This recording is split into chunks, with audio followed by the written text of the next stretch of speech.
জন্ম অন্ধ হয়েও ইমামতি, ছাত্র পড়ানো, দোকানদারি সহ নানা কাজে পারদর্শী সাতক্ষীরার আব্দুস সাত্তার। একসময় বাবা মায়ের দুশ্চিন্তার কারণ ছিলেন জন্মান্ধ সাত্তার। তাদের অবর্তমানে কি হবে ছেলের, এসব ভেবে নামাজে বসেও ছেলের জন্য কান্না করতেন। তবে বাবা মায়ের দুশ্চিন্তার কারণ হওয়া সাত্তারই এখন হাফিজিয়া মাদ্রাসার শিক্ষক। আমি নিজে কানে শুনেছি আমার আব্বাকে নিয়ে, আব্বা তাদের এরকম ভাবে কান্নাকাটি করতো।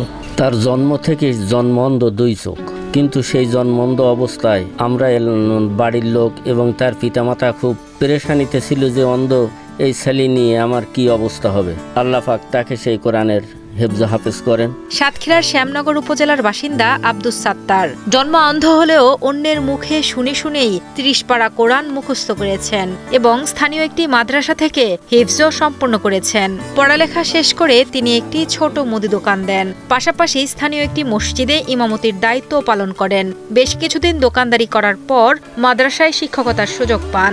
বর্তমানে জন্ম অন্ধ আব্দুস সাত্তারের আয়ের টাকায় চলে তার সংসার। এছাড়া নিজের কষ্টার্জিত তিল তিল করে জমানো টাকা দিয়েই ২০২২ সালে হজ সম্পন্ন করেছেন তিনি। নিজের খরচে নিজে পুরোপুরি হজ পালন করছে, উমরা না কিন্তু পুরো হজ পালন করছে। আল্লাহ রাব্বুল আলামিনের অপরন্ত মেহেরবানিতে হজ করে আসার পরে একটা ঐতিহ্যবাহী মাদ্রাসা, এই কালিকাপুর মহিউসুন্নাহ হাফিজিয়া মাদ্রাসায় আল্লাহ রাব্বুল আলামিন খেদমত করার মতো সুযোগ আল্লাহ করে দিয়েছেন। নিজে চোখে দেখতে না পেলেও কারো তেলাওয়াত শুনলেই হাফেজ আব্দুস সাত্তার বুঝতে পারেন কোথায় ভুল হয়েছে। এমনকি জের, জবর ও গুনহার ভুলও তিনি চট করে ধরে ফেলেন। সুন্দর এই পৃথিবীর আলো দেখতে না পেলেও তার কোনো আক্ষেপ নেই। বাকি জীবন কোরআনের প্রচার ও প্রসারে কাটাতে চান বলে জানান জন্মান্ধ হাফেজ মোহাম্মদ আব্দুস সাত্তার। আল্লাহ রাব্বুল আলামিন এটাই আমার একটা বড় নিয়ামত দিয়েছে, যেহেতু কোথায় টান আছে, কোথায় গুন্না আছে, কোথায় কয় আলিফ, 2 আলিফ, 1 আলিফ টান, কোথায় 3 আলিফ টান, কোথায় 4 আলিফ টান, এর বোঝার সুযোগ আল্লাহ করে দিতেছে। দেশবাসীর কাছে আমি আহ্বান করব যে আপনাদের সন্তান যদি এরকম দৃষ্টি প্রতিবন্ধী থাকে তাহলে আপনারা তাদেরকে অবহেলা করবেন না। আপনারা তাদেরকে সহযোগিতা করে তাদেরকে এই দিনের পথে চলার জন্য তাদেরকে উদ্বুদ্ধ করবে।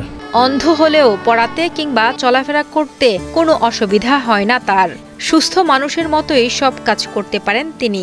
এ পর্যন্ত অনেক শিক্ষার্থীকে কোরআন শিখিয়েছেন, যাদের মধ্যে অনেকে হাফেজও হয়েছেন। পথ চলার সময়ও আমাদের প্রবলেম আমরা তো তাগিয়ে থাকি, কিন্তু আমাদের প্রবলেম হয় না। কিন্তু আমার চাচা অন্ধ থাকা অবস্থায় ওনার কিন্তু কোনো প্রবলেম নেই। হুজুরের কাছে পড়েছি, হুজুর অন্ধ হলেও হুজুর আল্লাহ তাআলা তাকে এমনভাবে করেছেন যে হুজুর হৃদয় চোখ দিয়ে সব কিছু দেখতে পাই, আর আমাদেরকে সবসময় আমাদেরকে তার সঙ্গে রাখেন।